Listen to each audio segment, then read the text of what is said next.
Tonight, President Trump paying a backhanded compliment to Democrats today.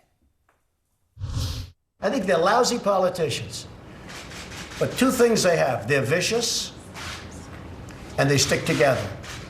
They don't have Mitt Romney in their midst. They don't have people like that. They stick together. You never see them break off.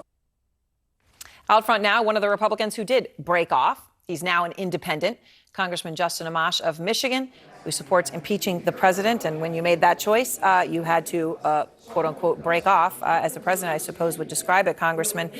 Look, you used to be a Republican. You had to leave the party in July when you made this decision on where you stood on impeachment. Do you think when Trump talks like he did today, that he will get other Republicans to stay in line and back him? You know, I think that a lot of Republicans are scared of the president, or they're at least scared of Republican primary voters. I had problems with the party going back for several years with the party system. I think when the president says the Democrats are different and they're vicious and they stick together, I think he's just talking. I think that Republicans have their own viciousness and their own sticking together that happens.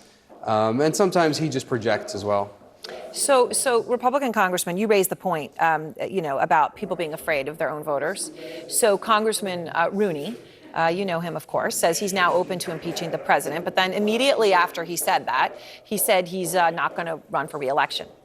So I guess my question to you is, can a Republican support impeachment and get re-elected as a Republican? I think so. It really depends on the context. If someone's been in office for several years, they could do that. And I could have run as a Republican in my district and won the district. But I was really just tired of the two-party system and really think it's important to come to Washington and present an alternative to the two parties. But I do think it's possible. The problem is that a lot of the Republican members haven't been here long enough, or they've spent so much time with their partisan nonsense over the years that it's really hard for them to win the trust of voters if they're going to break from the president. So most of them will stay with him, and I would be surprised if at this point more than a couple people broke off from him, which is great context, because you would know this better than anyone. I mean, look, President Trump impugns the impeachment process every chance he gets. As you know, I know, as everyone watching knows. Here is what he said about it today. It's so illegitimate. It cannot be the way the founders, our great founders, meant this to be. Congressman, you're a lawyer and you describe yourself as a strict constitutionalist. So when the President of the United States describes this process as illegitimate and not what the great founders meant it to be, what do you respond? Yeah, he's wrong. I mean, the process for impeaching the president is in the Constitution, and that's that it's left up to the House to conduct the impeachment, which is like the indictment, and then the Senate conducts the trial.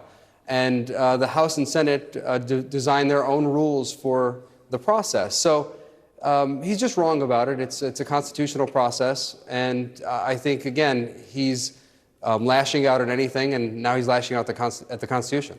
So you served with the White House Chief of Staff Mick Mulvaney. I mean, you obviously know him pretty well. You were active members of the Freedom Caucus, so you worked together. And look, he is struggling to explain why he proudly admitted a quid pro quo on Ukraine. And then he claimed he never said what he said, as you heard Chris Wallace say. I mean, here is what one of the president's biggest supporters, Sean Hannity, had to say about Mick Mulvaney. What is Mulvaney even talking about? I just think he's dumb. I really do. I don't even think he knows what he's talking about. That's my take on it. What's your take on it? Well, Hannity's wrong. Mick Mulvaney is a very bright guy. In fact, he's one of the smartest members that I served with. And he's a good guy. I like Mick a lot. We're friends. But I think anyone working in this administration is going to have a hard time explaining what's going on. You're asking a lot from these officials to go out on stage and try to keep the story straight. So I think Mick was telling the truth there, that there was a quid pro quo, and then he went back and realized, oh, well, that's not what the president wants to hear. And so now he's got to try to play cleanup. But I mean, this is the problem. You're basically saying these guys, people around the president, are now being essentially, they're forced to lie. Yeah, and it's a shame. And I think they know better. And I think deep down, they wish they weren't trapped in this position. And I hear that from my colleagues on the House floor. I hear them talk about how they wish they weren't doing this. And frankly, I think a lot of the retirements that we hear about are people who are just trying to ride out this president, and they might think of coming back into public office later on once this president's gone. President Trump also talked about Syria today. I know it's a topic you care deeply about, Congressman. He said this about his decision to pull troops out of Syria. Here's what he said about ISIS.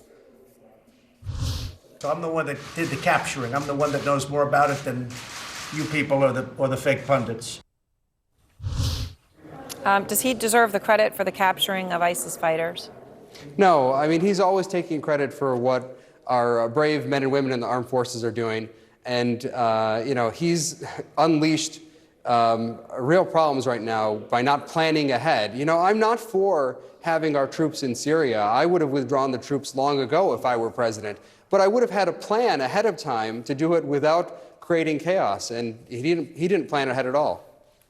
All right, Congressman Amash, I appreciate your time as always. Thanks, sir. Yeah, thanks so much, Aaron.